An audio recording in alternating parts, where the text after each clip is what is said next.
The door slammed behind me so hard that the windows trembled. Out. I said out. Principal Hawthorne's voice cracked through the hallway like a whip, his face red with contempt.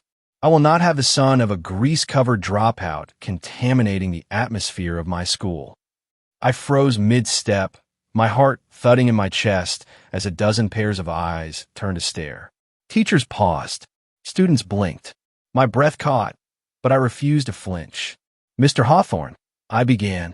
"Principal, not Mr.," he spat, cutting me off, stepping forward with his polished loafers clicking on the linoleum tiles.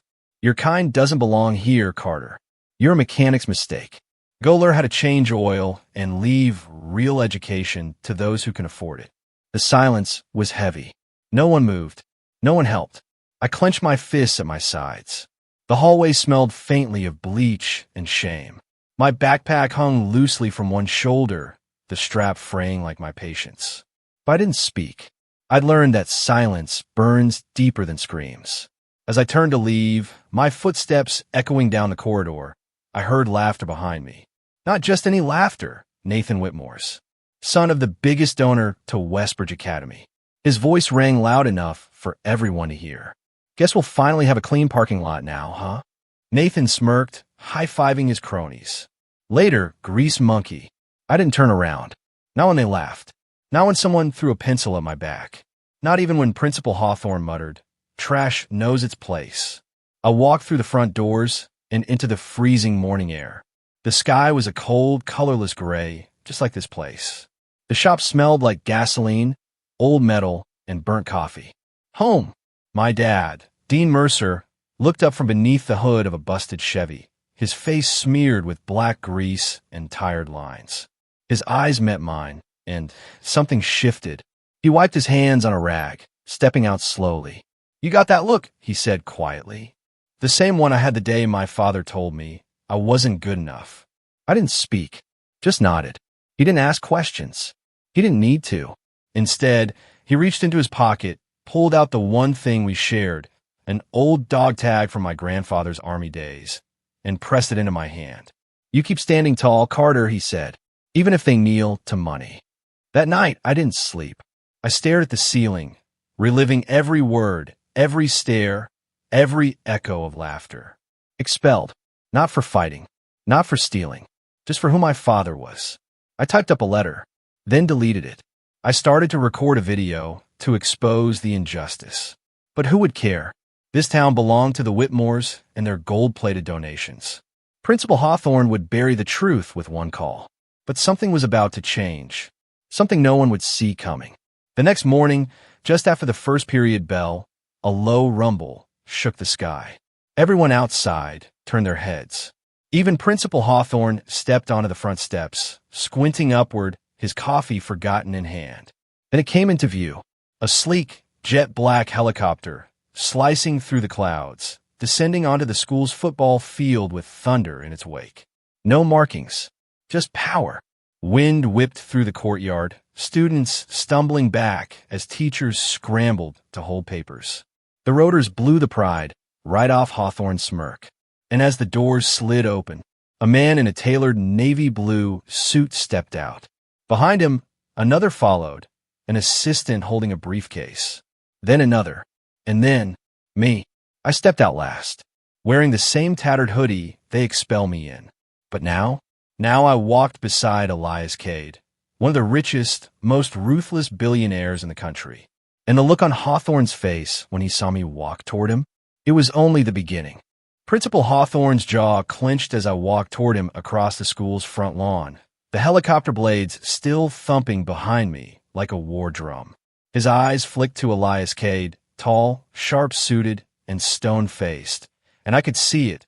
The moment realization sank in that this wasn't just some rich dad coming to scold a school for mistreating his kid. This was something else. This was war. Mr. Cade, Hawthorne began, his voice faltering, fighting to regain control of the airspace he always commanded. Elias didn't blink, didn't shake his hand. He simply looked at the man as if he were a roach on his penthouse glass. "This is the one," Elias said to me calmly. I nodded once. The air turned colder. "Principal Hawthorne," Elias said slowly, almost tasting the name. You expelled a boy yesterday. Carter Mercer. Do you remember him? Hawthorne's smile twitched back into place, the way liars rehearse charm. Yes, of course. We had disciplinary. Stop talking. Elias cut him off without raising his voice. You see that building? He pointed at the school's sleek brick facade. As of 9 a.m. this morning, I own it. Silence. You what? Hawthorne croaked, losing his footing on the last word. I bought this school, Elias said. All of it. The land, the debt, the board, the accreditation rights, even the goddamn vending machines. Whispers spread like wildfire. Teachers dropped their clipboards. Students gasped behind glass windows. Hawthorne turned pale. You can't just... I don't need your permission. Elias gestured to his assistant, who stepped forward and handed over a thick folder. Here's the paperwork. You can confirm it with the Department of Education. But spoiler alert, you'll find my name on every single document. This is highly irregular, Hawthorne sputtered, flipping through pages with shaking fingers. What's irregular, Elias said, stepping closer, is a principal deciding a boy's worth based on the grease under his father's fingernails. The word struck like a blade. I stood behind Elias, silent, my fists tucked in my pockets, but my heart was thundering like that helicopter behind us. And now, Elias continued, voice colder than metal, you're no longer needed here. What? Hawthorne gasped. You're fired. You don't have the authority to... I am the authority. Hawthorne looked to the assistant. You can't be serious. I've been principal here for 18 years. And in that time, Elias said, voice low, you've humiliated, excluded, and abused students who didn't fit your idea of worthy. But it just so happens the boy you expelled, he saved my life. Gasps again. Even I blinked. Because that wasn't something I ever expected him to say. 3 months ago, back when the world was still cold and ordinary, I was walking home from a side job. We needed money. My dad's truck had broken down, and I'd picked up a few shifts fixing motorcycles at night. I cut through the alley behind Midway Hotel, hoodie up, headphones in, and I saw it. A man on the ground, bleeding, stabbed. 2 others had run. I pulled my headphones out. My chest froze. He looked up at me, blood running down his side, gripping his coat. Please, he rasped. And I didn't think. I didn't pause. I tore off my sweatshirt, pressed it against the wound, called 911, shouted at a passing car until someone stopped, and stayed with him, whispering to him to hold on, until the ambulance came. I never asked his name. I just wanted him to live. I never forgot your face, Elias said now, turning to me with something soft flickering behind his usually unbreakable eyes. But it took me a while to find you. You didn't leave your name, didn't ask for reward, just disappeared. He looked back at Hawthorne, and when my team found you, he said, you were being thrown out of a school for being a mechanic's son. Hawthorne opened his mouth, but no sound came out. The world had collapsed around him. This school doesn't need men like you anymore, Elias said, but it does need boys like him. And then he turned to me. You ready to walk back in, Carter? I didn't answer with words. I stepped past Hawthorne, back through the front doors he had slammed on me. The day only got more surreal. They held an assembly. Elias stood at the podium, delivering a speech that would go viral within hours. But I wasn't listening. I was staring across the auditorium at Nathan Whitmore, who now sat frozen in his designer hoodie, watching me from the front row like he was seeing a ghost. He looked smaller now, like a fraud exposed under a spotlight. And when I walked past him, I didn't say a word. I didn't need to. He saw it. Everyone saw it. The expelled kid was back, and this time with a billionaire at his side. But here's the thing. Power can change the world fast, but it can't change people's hearts overnight. And I was about to find out, not everyone was happy I came back. Not even close. They didn't say it out loud. Not at first, but you could feel it in the halls. I wasn't supposed to be here. Not really. Yes, the principal was gone. Yes, the billionaire had flipped the power dynamic. But people don't change because money tells them to. Whispers followed me like smoke. Students who once mocked me now stared with caution, with envy, with something twisted and bitter in their throats. Must be nice, someone muttered in chemistry class.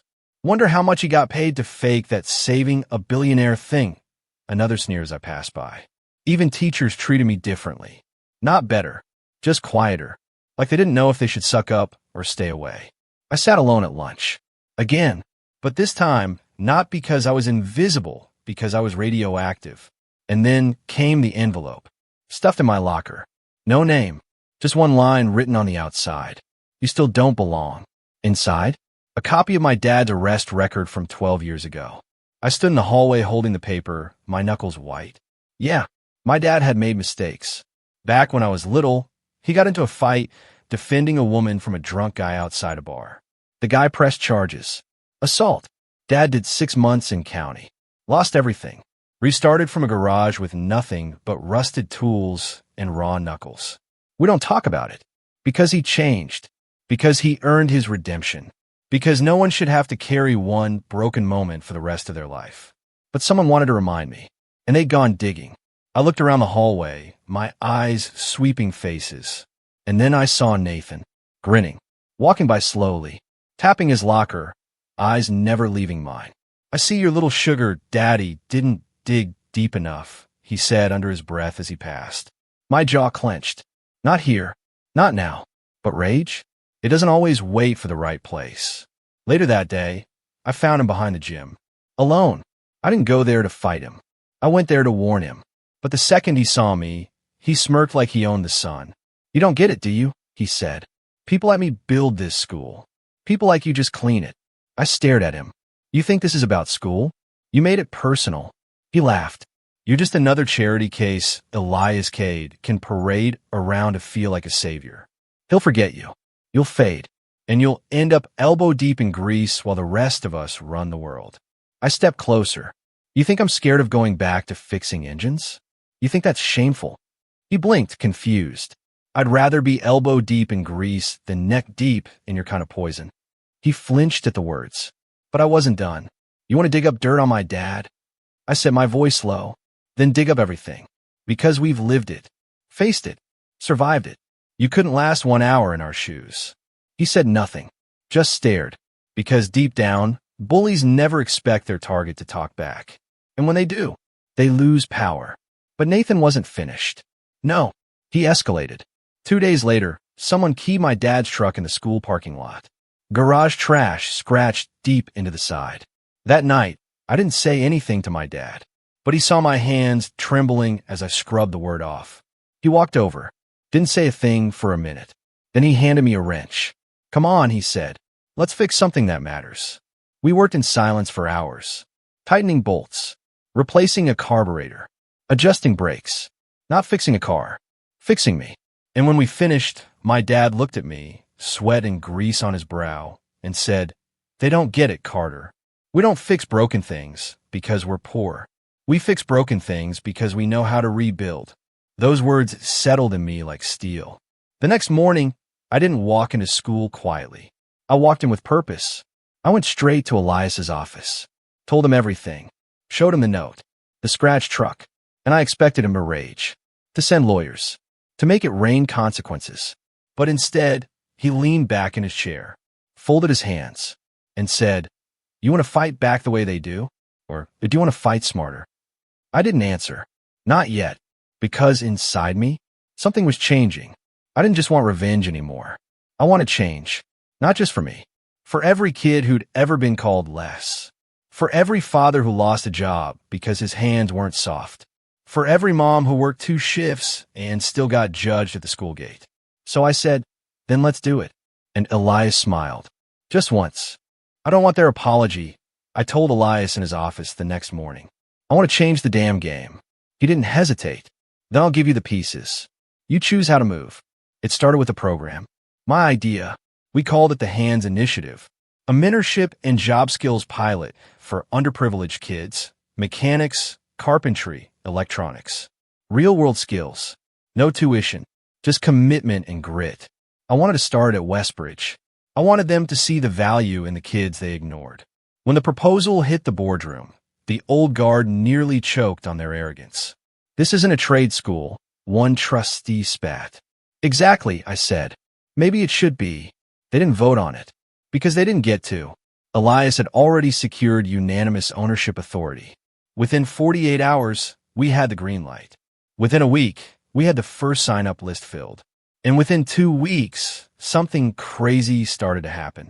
Kids who used to laugh at me, they were asking to join because they saw something real. Because somewhere beneath the brands and bloodlines, they wanted purpose too. But Nathan? He wasn't clapping. He was planning. And when rich kids feel threatened, they don't punch. They manipulate. It started with a rumor that I was only doing this to build a name for myself. That I was Elias Cade's pet project. Then came the post. A fake one. Photoshopped. My face at some party I'd never attended. Beer in hand. Girl on my lap. School jacket tossed on the floor. They made it viral. Captioned it. Your mechanic messiah. Drunk at 16. Sleeping with half the class. I found out when I opened my locker and saw it taped inside. Again, no name. Again, no courage. But this time I didn't rip it down. I left it there. Let people see what they wanted. Because this time, I had a better plan. That afternoon, Elias handed me a folder. Inside, a scholarship fund in my name. A pilot grant. Funded by him, but managed by me. I read the terms twice. Then looked up. You're giving me control over $500,000? I'm giving you a choice, Elias said, calm and focused. You can use it to change lives. Or prove every rumor true. And he said something I'll never forget. Real power isn't control, Carter. It's responsibility with no one watching. So I didn't go to the party that weekend. I didn't throw fists. I showed up at the gym instead, where we held our first hands initiative orientation. 35 students. Only 4 were expected, including Nathan's younger sister. Didn't see that coming. She looked at me with quiet eyes. He doesn't know I'm here. I nodded. He doesn't have to. And then she handed me the truth. A flash drive. And 4 words. He's the one lying.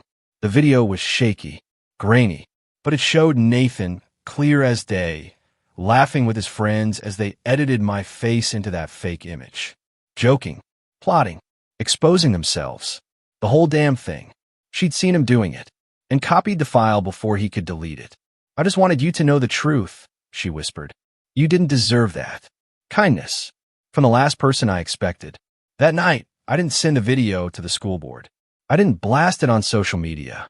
I uploaded it privately to one recipient, Nathan Whitmore, and with it, one sentence.